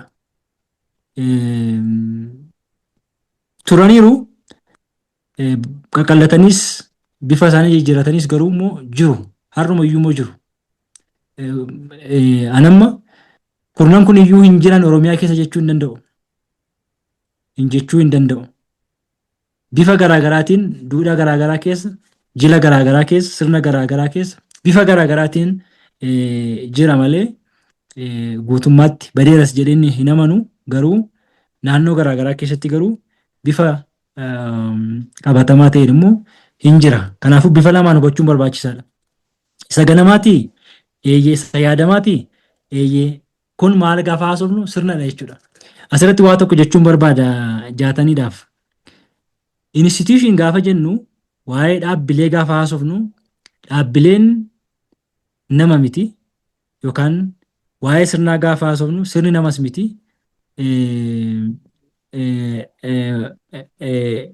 Yaada okay hayyee kanaaf iyyuu amma institution system gaafa haasofnu vaaliuudha rules of gameidha kan nun haasofnu jechuudha. So the rules of the game in the Gada system are these pillars and these pillars are basically rules. Yoo gadi buuftan they are really codes. Yoo saayinsii sooftiweeritti immoo fiddan immoo koodiidha jechuudha. Ruulotadha jechuudha. Ruulota kanatu sirna ta'a jechuudha. Kanaan alatti piilaarota kanaan alatti waa'ee gadaa haasa'uun ulfaataadha. Gulantaa gadaa malee waa'ee gadaa haasa'uun, waa'ee lubaa haasa'uun, waa'ee lubaa malee waa'ee gadaa haasa'uun, waa'ee yaa'aa malee waa'ee gadaa haasa'uun hin danda'amu. Sanaafuu tokko malees guutuu hin ta'u. Walutu gochuudha. Tokko keessa jiraachuu hin danda'u hin danda'a. Garuu immoo hundumtuu fulaa mataa isaa qaba. Fakkeenyaaf kan leeliin kaaste waa'ee adulaa gaafa haasofnu waa'ee yaa'aa hin haasofna. Yaa'aaf adulaan garuu gargari. Maaliif fuula mataa isaanii qabu waan ta'eef. Isa kana caasatti gochuun sirnatti gochuun ammayyeessuu gaafa hin jedhu konteekistii ammaatti fiddee firoomsitee itti fayyadamuun kan keenyadha. Malee yoo hunduma wal keessa makne xiqqoo rakkisaadha jedhee tan amana. Hubachuufis rakkisaadha, itti fayyadamuufis rakkisaadha. Fakkeenyaaf amma baakgiraawundiin koo seera. Seera keessatti check and balansiin baay'ee murteessaadha. Keessumaa caaseffama aangoo keessatti. Gadaan sana qaba sirriitti. Kan seera baasu seeruma baasa. Kan seera baasu seeran hin hiiku. Kan seera hiike immoo seera hojiirra oolchu. Gadaa keessatti yoo closely ilaalte kun jira. Kanaaf tokko tokko keessa jira jennee yoo akkasumatti irra dabarre miis goona jedhee yaada. Waa'ee mooyitii, waa'ee kilaanii akkamittiin akka baalaansi wal godhu. Fakkeenyaaf hayyuudha jennee aduula jennee gaafa kaasu sirna gadaa keessatti asirratti abjaatanii na gargaaruu danda'a. Adulaan kun humtiyyuu immoo meedhicha qaba. Hayyuu meedhichaa qaba. Hayyuu garbaa hin qaba. Hayyuu adulaatiin alatti jechuudha. Akkaataatti baalaansii wal godhu. Akkamitti inni kilaanii ripireezenti godhu fedhiif dantaa gosa isaa akkamitti akka tarkaanfachiisu. Gosa ala immoo kan bakka bu'ee jiru immoo akkamitti fedhii waloo immoo akkaataa kamiin akka tarkaanfachiisu sirna gadaa keessa jira. Inni kun sirna adulaa keessa jira jechuudha. Executive paartii keessa jira. Akka ammaatti raawwachiiftuu jechuu dandeenya. Garuu achi keessatti akkaataatti baalaansii wal godhan caaseffama mataa isaanii qabu jechuudha. Inni kun isa tokko keessa jira waliin hojjetu garuu immoo gargari. Isa kana baay'ee keessa turuun barbaadu. I think gaaffinni jaataniin kaaste sirruma yaadamadha jechuudha. Yaadama sana isa ganamaa sanan kaasaa jira. Qabatamaadhaan maal fakkaata? Isa nama jedhe fakkaata jechuudha. Bakkatti qabatamaadhaan jiru jira. Garuu wanti beekamuu qabu isaan kana ala yaadamoota piilaalota kanaan ala gadaa yaaduun baay'ee ulfaataadha. Isaan kun har'a maalirra jiru? Maal gochuu qabna? Gaaffii isatti aanutti hin ce'a. Qorannoon haala garaagaraatiin piilaalota kana dhiyeessu dhugaadha. Waa'ee gulantaa kana fakkeenya yoo kaasee haasofne 8 miti, 1 5, 1 3dha. Waan garaagaraa kaasuu dandeenya. Ana akka kootti akkuma hubadheettan gadaa sana ibsa. Malee isa kan kootiitu sirriidha jechaa hin jiru. Namoonni yaada garaagaraa. Inni kun anaaf is a blessing. Hubannaan gadaa inni nuyi qabnu kun hubannaadhuma nama tokko irratti daangee hafuu qaba jedhee namanu. Hubannaan as moroon qabu tokkodha. As an anthropologist, fine. Hubannaan namni kan biraa qabu as a religious perspective waa'ee ayyaana fakkeenyaaf gammachuun qorateera. Ayyaana waa'ee ayyaanaati. Garuu gadaa jechuun ayyaanuma qofa immoo miti. Kaan immoo ka'ee about calendar lunar system itti fidee qorachuu danda'a. Gadaa jechuun sana qofa immoo miti. So it's a blessing kanan jedhuuf kanaaf. Hundumtiyyuu perspektiivii ittiin gadaa hubatuun yoo qorate gadaan sun gabbataa, guddataa, bal'ataa, dagaagaa deema yaada waan ta'eef akkaataa kanaan odoo fudhanne natti tola. So gammachuun as keessatti kanan kaasuu barbaadu gammachuun waa'ee yayyabaa kaaseera. Yaayyaa shanan jedhee waa'ee forefathers abbootii ganamaa jedhamee yaadamu seerota bu'uuraa warra bu'uuressan jedheetu kaasa. An konseptii kana yaada kana nan fudhadha. Kanan fudhadhu garuu waan hundumtiyyuu keessumaa neeshinii biildi gochuu keessatti saba tokko uumuu keessatti wanti hundumtiyyuu waan qabatamaa qofaan miti. Waan hin qaqqabatamneenis malee kan ijaaramu. Fakkeenyaaf mitooloojii. Mitiin yookaan immoo mitooloojiin asirratti illee na gargaaruu danda'a. Akka hawaasni tokko cimu, ititu, jabaatu gochuu danda'a. Diiguus hin danda'a. An akka kootti yaayyaan shanan kun an dhugaadhaan qabatamaadhaan argaa dhageettiin booranaa akkaataa jedhu sanaan an walitti firoomsee hin jiru. Verjinii ittiin booranni yayyaba shanan kana yaayyaa shanan kana ittiin ibsu haasa'u odoo nuuf iddeenitu tola. Achirraa waan barannu qabna waan ta'eef jechuudha. Isa kana nan deeggara. Garuu immoo the idea itself is very important. The very idea. Fakkeenyaaf warra Ameerikaa our forefathers jedhu. Maaliif Thomas Jefferson waan barreessee lafa kaa'e qaba, waan godhee qaba. Waan dalagee qaba. Fagoo miti dhiyoodha jechuudha. Barreeffamaanis qabu, seenaa isaanii keessattis ijoollee isaanii barsiisu. Keenya immoo wanti hin barreeffamin hafe abbootiin argaa dhageettii waan himan waa'ee namoota kana waan nutti himan qabu achirraa waan barannu qabna jechuudha. Qabatamaadhaan dhugaatti tokko lama sadi jennee hundumtuu sirriidhaa dhugaadhaa not necessarily waan walitti nu firoomsu irratti odoo amanne waan value add godhatu odoo amannee jajjabeessine gaariidhaan jedhan. Maaliifi it is value addition karaa baay'eedhaan. Fakkeenyaaf waa'ee makoobilii wanti baay'een naasa'ama gara lixaa irratti yoo fudhatte ilaalte. Seera makoobilii jedhama fakkeenyaaf. Makoobiliin kun wanti inni godhes wanti inni hin goones wanti itti daddabalamus jira. Hawaasan construct gochuu keessatti jechuudha. Ijaaruu keessatti jechuudha. Nan gabaabsa akkaataa kanaan odoo fudhanne. Fakkeenyaaf akka sabaatti mythologiin kun yaadamni kun not necessarily truth but basically it is a thought that really build the nation. Yaadama kanatu hawaasa sana ijaara waan ijaarudha jedhee tan akkaataa kanaan yaayya bashanan sana fudhadhe dhugaadhas immoo jedhee tanan dhugeeffadha. It doesn't matter version ittiin namoonni dhiyeessan hedduu ta'uu danda'a. Akkuma maannooyyeen fakkeenyaaf bifa shaninis jaanis hidhaachuu dandeessi. Turteetti ta'a bara tokko keessa akkaataa kana odoo laallee akka miitooloojiittan ilaala ijaarsa hawaasaa keessatti immoo iddoo guddaa qaba jedhee tan fudha. Nan gabaabsa. Kan bira gaaffiin dhiyaate kan sirna gadaa sirna mootummaa Oromoo ture. Gadaan hin mara gaafa jennu gadaan iddootti qummanu qaba, iddootti biqilu qaba, iddootti guddatu qaba, iddootti dagaagee sirna ta'ee sabni ittiin bulee sabni ittiin immoo seenaa hojjete seenaa keessaa beekuu dandeenya. Abbaan Baahireen kan inni barreessu waa'ee kanaatti fakkeenyaaf. So tureedha jechuudha. Garuu wal gaafachiisuu danda'a. Mootummaa giddu galeessaa Oromoon qabaatee beekaayee akka haala ammayyaa kanaatti jennee wal falmuu dandeenya. Jiras jechuu danda'a kaan hin turres jechuu danda'a. Rakkoon keenya iyyuu mootummaa giddu galeessaa uumeen ture jechuu dandeenya. An akka kootti gadaan mootummaa giddu galeessaa akka haala ammayyaa kanaatti miti kan inni ture. Maaliif konfederaaliidha istiraakcheriin jiru. Konfederaal istiraakcherii qaba jechuun immoo waloo miti jechuu miti. Kun falaasama addaati. Gaafan kana kaasu konfedereeshiniin fakkeenyaaf piilaarii gadaa keessaa tokkodha. Kan waloo hin qaba. Kan qeeqee isaatti immoo galee ittiin wal bulchuu hin qabaata. Structuring nuyi ittiin mootummaa yaallu it's not Westphalian aspect of state. Amma Westphalian perspective yoo fudhattan jaarraa 17ffaa keessa bara 1648 state yaanni jedhamu state the idea of state. Okay?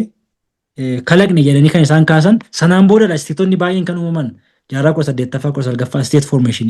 Perspectivein Oromoo ittiin yaadu akka isa Westphalian version of state natti hin fakkaatu. Kana jechuun garuu sirna mootummaa hin qabu jechuu miti. Sirni mootummaa inni qabu sun konfederaalii ture. Hundumtuu akka caaseffama isaatti, akka qe'ee isaatti, akka qubsuma isaatti, akka haala qabatamaa jiruuf jireenya isaatti wal bulcha jechuudha. Inni baddaa akkuma baddaatti, inni gammoojjis akkuma gammoojjiitti ofumaan of bulcha jechuudha. Waloodhaan immoo yeroo itti walii wajjin hirmaatu jira. Diina walirraa qorachuu irratti, wal deeggaruu irratti, yeroo rakkoo walitti birmachuu irratti isa kanatti immoo tokkummaa qaba jechuudha.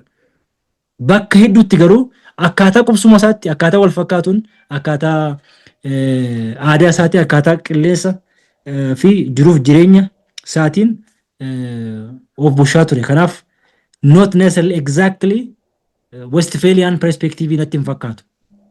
Okay, sammaatti finnu. Amma maal goonu? We are in the Westphalian stage. Statein amma nu hubanne kun mootummaan ammaa kun hin jira. Sirna gadaa immoo jira. Hamma yoomitti parallel ta'ee deemaadha gaaffiin ka'e. So how far? Okay? Abbootiin gadaa hin jiru kottaa eebbisanii deemu. Yoom hoteelattis waamanis dhufanii eebbisanii deemu. I don't think that is the best way. I don't think so. I think nuyi yaadama kana fudhannee nuyi keessatti of agarree hin shaakallu taanaan hin ta'u. Leeliin wajjin yeroo hedduu haasofna. Abbootii gadaa jennee jaarsolii, okay, an jaarsolii qeequu miti. But that has to change by the way. Namni kamiyyuu yaadama kana fudhatee an hojiirra oolchuu qaba jedhee tan amana. Okay? Akka sirnaatti ittiin dhufa. Hojiirra oolchuudhaa fi I think xiinsammuun keenya gara sanatti guddachuu qaba. Achirraa eegala. Ifa manaa godhaa. Namoonni hedduun namootumti keenya baay'een waa'ee Oromoo kana gaafa yaaddanii sirna gadaatti kan hin amanne hedduutu jiru. I think we are the minority jedhee yaada. Kun garuu qorannoo barbaada. We need to have a real honest research. How far really the Oromos do really need and also support the Gada system. Waan jirurratti qorannoo barbaada. I think a kind of polling censusii wayii yookaan immoo statistical haala ta'een qorannoo barbaada. Namoonni ani al tokko tokko wal falmu Oromoo ta'anii hedduu jiru. Sirni gadaa waan booddeettafaadha wanta gara fuulduraatti ka'u miti jedhanii jechuudha. Kaan rakkoo yaaddoo rakkoo hubannaati. Kaan jibba ta'uu danda'a. Whatsoever garuu kana kanan kaasuuf jalqaba xiinsammuu irratti hojjechuu qabna. Hammamitti amanna laata? Okay? Hammamitti amana inni bulchiinsa keessa jiru? Hammamitti amana laata? It varies. Inni kun baay'ee murteessaadha jechuudha. Haaromsa gadaa keessatti nan gabaabsa. Haaromsa gadaa keessatti eessa jirra ni jedhu kun baay'ee na yaachisa. Egaa gara gaaffii keetti gaafa dhufu hamma yoomitti parallel ta'ee deemuu qaba. I think hojiin jalqabamee jira amma. Tuffatamuu hin qabu. An akka kootti pragmatic hataan hin jedhan. We have to be liberal, we have to be pragmatic, and we have to be creative. Yoo gadaa hojiirra oolchuun barbaachise tokkoffaa qabatama waan keessa jiru. Maaliifi living lawdha jedheera gadaan. Living gaafa taatu immoo interact goota. Isolated hin taatu. Hamma yoomitti akka sirnaatti parallel ta'ee deema inni jedhu kun hafaa deema. Garuu frontierii qaba. We are making a progress jedhee tan amanan. We are gaafan jedhu as a generation. Fakkeenyaaf har'a Oromiyaa keessatti gadaan amma koorsii ta'e kennama amma koorsii kilaasii keessatti. Ani karikilemii sana keessatti hirmaadheera. Aniif leeniin hirmaanneerra. Gadaa education jira. Okay? Kutaa tokko kaasetti daa'imni baratte. Is that enough? No. But it is one frontier. Andu frontier no. Frontier isa tokkodha malee isa dhumaa miti. Lammata mana murtii aadaati. Manni murtii aadaa kun laayyootti ilaaluu hin qabnu. Caaseffamni duraan ture. Aadaa keessa ture sanatu seera ta'eetu institutionalized ta'e yookaan immoo namoonni itti seenanii kumaatamaan jechuudha. It's not easy. Inni sadeessoo frontieriin cimaan hafu tokko jira. Frontieriin cimaa hafu kun Gadaa Council jedhama. Gadaan Councilin akka Oromiyaatti honestly speaking stage isa sadaffaadha. Garuu sadhumaa miti. Okay? Inni arfeessoo Gadaa Assemblyidha. Inni kun frontierii arfaffaadha. Garuu sadhumaa miti innis. Piilooronni jennu kun hundi isaaniiyyuu hin dhufu. Garuu it is pragmatic approach yoo hordofne qofaadha. We cannot make a Gadaa constitution overnight and then say that after all we jechuu hin dandeenyu. Girl, we need to be pragmatic. We need to discuss. We need to talk. We need to make on the psychology of peoples.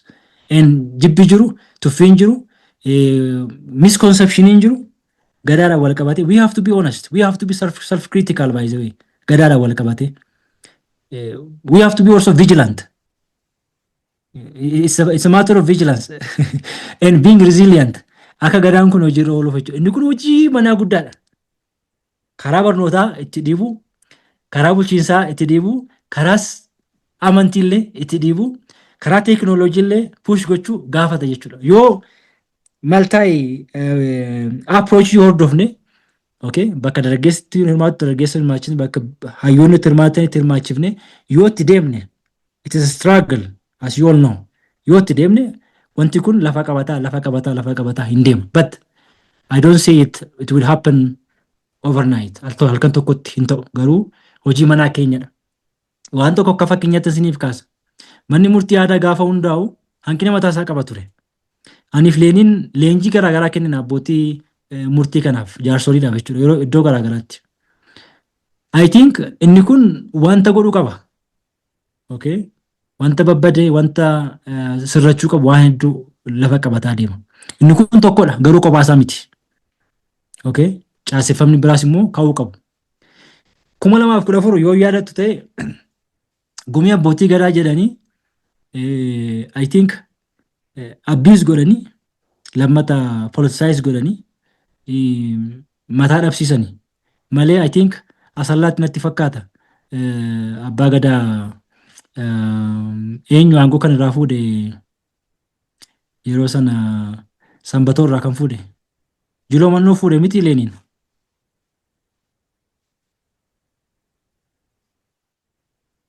Leeniin hin jirtaa?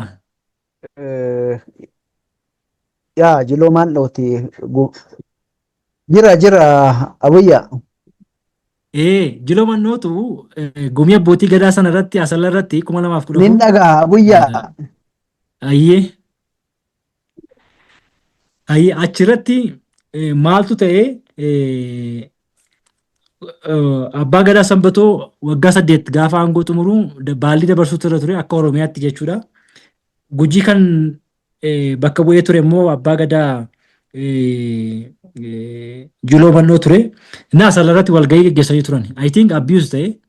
It could have been really wonderful opportunity to push the frontiers of constituting Gadaa Council akka Oromiyaatti jechuudha.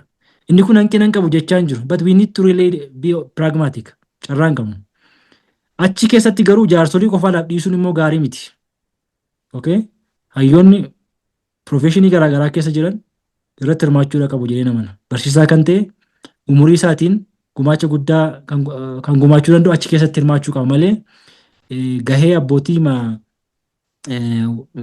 namoota dulloomanii yookaan immoo umuriin isaanii dhiibe qofaatu of moggaasanii as ba'uu qabu jedhee yaaduun. Inni kun garuu akkuma isin jechaa ture we need to really be pragmatic qabatamaadhaan kaasuu qabna. Dhumarratti seerri nu barbaachisa gumii abbootii gadaatiif fuulduratti seerri mana murtii aadaatiif gaafa ba'u keessatti hirmaannee seerri sun akka labsiitti ba'uuf gumaacha gooneerra. I think muuxannoo biyyoota biraarraa fuunee seerri labsiin gumii abbootii gadaa laallatu akkam ta'uu akka qabu irratti hojii manaa keenya ta'uu qaba jedhee yaada egeree sirna gadaa kana cimsuu keessatti. Gumii abbootii gadaa kana fakkeenyaaf seeronni biyyoota Afrikaa garaagaraa uffatanii ilaaltan traditional councillors jedhanii kan isaan hojiirra oolchan dhimma lafaa haa ta'u, dhimma yakkaa haa ta'u, dhimma kunuunsa naannoo haa ta'u, dhimma misoomaa irratti, dhimma nageenyaa irratti gahee guddaa taphatu. Inni kun hojii manaa keenya ta'uu qaba jedhee yaada. We need to be pragmatic anyways. Innaa al tokkotti hin dhufu garuu I believe isolated ta'ee achi bakka tokko taa'uu hin qabu. I advance the idea of integrationist approach hordofuu qabna. Deemee mataan isaa walitti qabamuu qaba. Garuu mataan lamaan iyyuu al tokkotti walitti kan qabamne garuu beekamaadha. Sababa garaagaraatiin. Isa kana baay'ee haasa'uu dandeenya. Steetiin rileeshiniin traditional councilorsiidhaan qabu hin beekna. Isa kana beekamaadha. For legitimacy purpose, for different purposes, they use as an instrument, not as a constituting force that really make a change. Akkasittiin ilaalamu hin beekna. Garuu we have to be honest with ourselves, be self-critical, be resilient, and at the same time be creative. Keessuma sirna ijaaruu keessatti jechuudha. So hopefully counciliin kun seera hin qabaata. Perfecti ta'a jechuun miti garuu moodelii gadaarraa derive goone piecemeal approach hordofuu qabna jedhee yaada haala qabatamaa amma jirruun. Kaleessa muka tokko keenye iftaan muka biraa keenya sanaan booda dagaleetti maknaa sanumatu mana ta'a jedhee yaada al tokkotti yoo mana ijaaruu dhabne illee. Ayyee.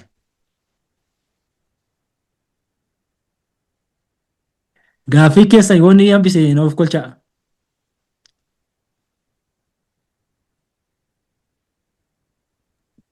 Galatoom akka gaariitti ibsite fayyaa ta'e. Ayyee faddaashee.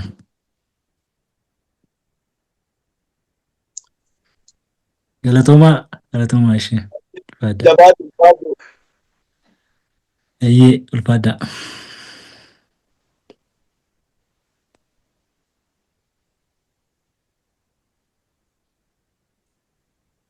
Lenin bahee. No, Lenin. no, xumuraa gaa Dr. Daniel.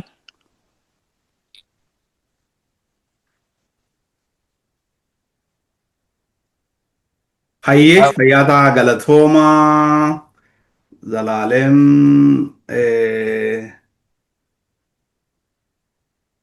yaa Lenin waan beensi'a hayyee fayyaa taaga sagantaan kun sagantaa baay'ee gaarii ture barnoota gaarii irraa arganne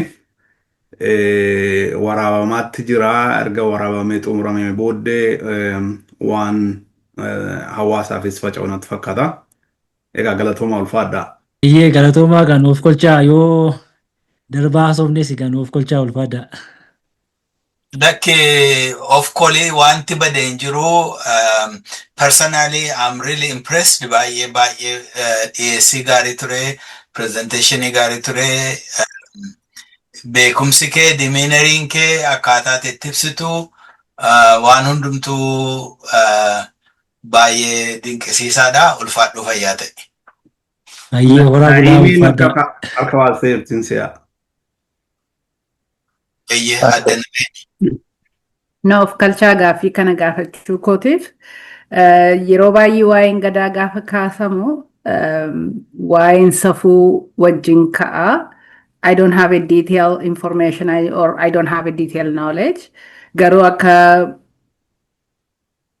akka nam amman dubbisetti safuu akkam goonee generationii dhufaa jiru kanaaf biyya keessatti especially biyya alaattis yoo ta'e part of education system. For simple like moral standard kan jedhamu akkaataa namni ofii isaas maatii isaas saba isaas ilaalu just a moral value integrated ta'uu danda'a ta'uu isaan beeku garuu waa'een gadaan haasa'ama baay'ee waa'een safuu akka moral standarditti hubatamuu yookiin haasa'amuu yookiin mana part of discussionii ta'uu hin danda'a jettanii yaaddu ulfaadhaa. Hayyee ulfaadhaa. Egaa waa'een safuu I think we are at the critical stage. Safuun ganama badee jaarsi duraa fi yeroo baay'ee critical taatanii gaafa laaltanii even wanti nuyi haasofni kun it's kind of romanticization it's not real jedhanii namoonni hin qeequ waanuma qabatamaa miti waan abjoottanidha waan yaaddedha inni kaleessa jaarsi amma yeroo baay'ee mana murtii aadaa falmii kan nutti kaasisu mana murtii aadaa sin dhaabdan kuni jaarsi sassa durii yaaddaniitu jaarsi isin jettan kuni dura fee amma hin jiru.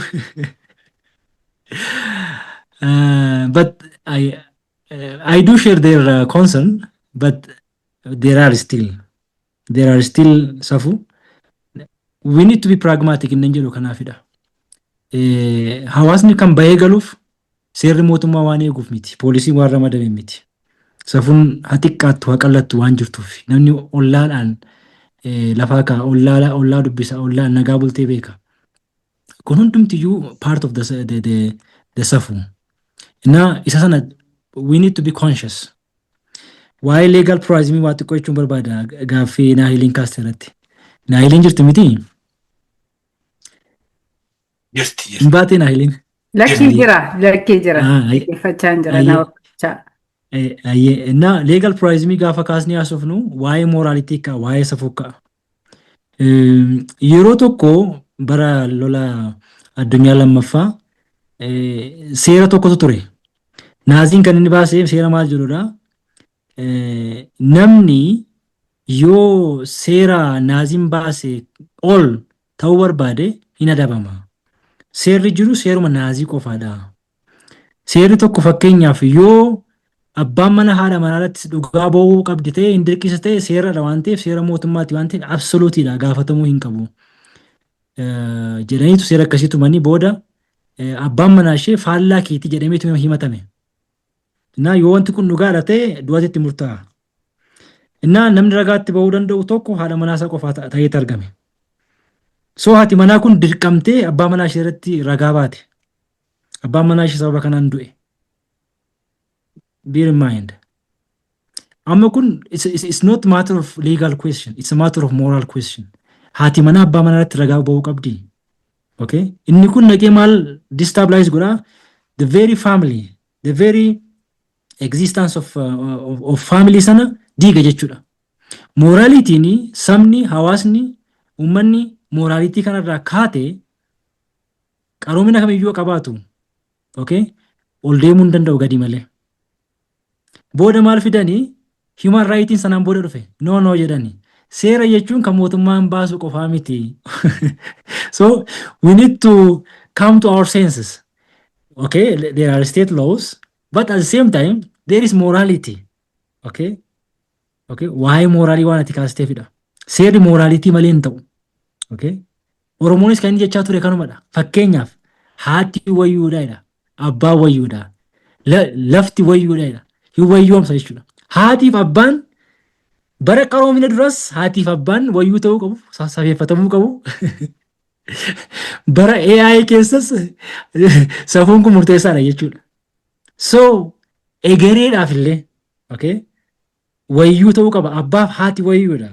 Okay, it's eternal. Waa'ee safuu gaafa kaasnu it's eternal. It's something ingrained in human conscience. Waanuma kaleessa sirriidha jennee har'a gannu miti waa'ee safuu gaafa kaafnu. So we can talk more and I can say more on it. Kanaafuu akkamittiin sirna barnootaa goona, akkamittiin ijoollee keenya barsiifachuu qabna. Okay? Al tokko tokko dhugaadha. Karaa qaxxaamuraa akka jirru ifadha. Keessumaa teknooloojii nama babal'achaa jiru, sirna hawaasni kutti seenaa jiru. Iddoo biraadha. Haalumti hawaasni qabatamaa keenya itti jiru har'a baay'ee nama yaaddeessa. Isa kana iddootti deebisuudha kan jechaa jiru. Iddootti deebisuu qabna. Isa ganamaatti deebi'uu qabna. Isa sirriitti deebi'uu qabna. Dhalli namaa waa lama ta'uu danda'a. Bineensa hamaas ta'uu danda'a, qajeelaas ta'uu danda'a.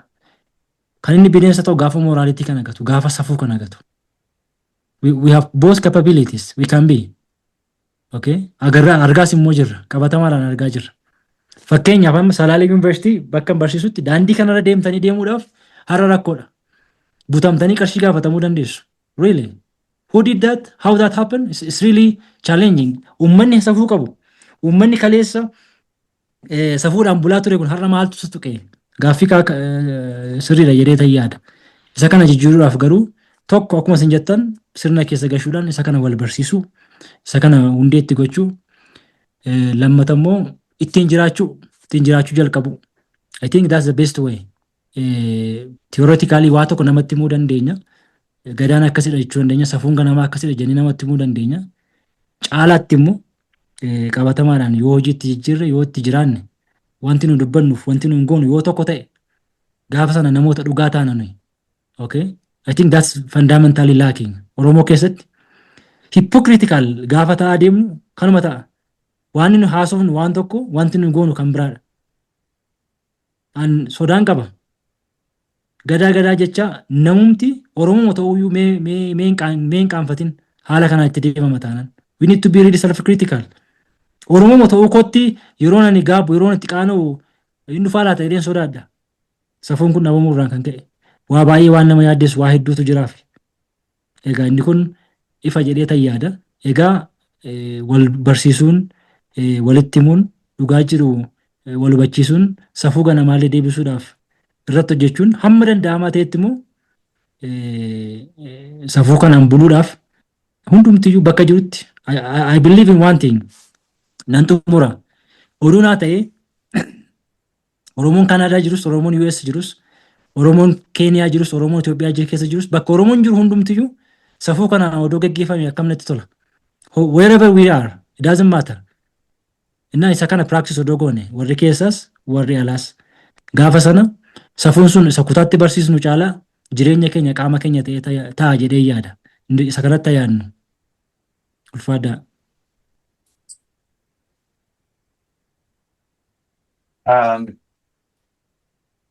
Yaada xiqqoo dubbachuu ni danda'amaa? Ayyee ulfaataa galatoomaa. Baay'ee dheerateera garuu. Ani yaaduma gabaabaan dubbachuu barbaada. Tokko waa'een safuu waa'ee mooraalitii duwwaa miti. I think Dr. Sinnaan isa kana walii galadhee yaada. Safuun bal'aadha.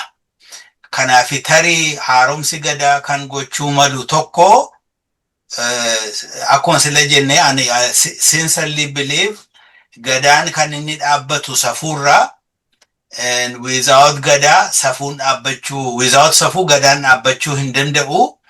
Kanaaf barnoota safuu kana irratti ga'ee isaa iddoo isaa amma isaa waan ibsu barnootatu qophaa'ee yaada gaariidha kan jedhuun dubbachuu barbaada. Fayyaa ta'a. Hirmaattan warri dhiyeessitan hundumti keessan fayyaa ta'an jedhaani. Warri biyya jirtan galgala gaarii isiniif haa ta'u. Sanbata gaarii isiniif haa ta'u. Marsaa biraan haga walitti deebinutti nagaa keessan jiraadhaa. Nagaatti. Galatoomaa nagaa rabbiitiin jiraadhaa. Nagaatiin. Nagataa. Waaqni nagaa walitti deebisina. Nagaataaf jaatanii nagaatti.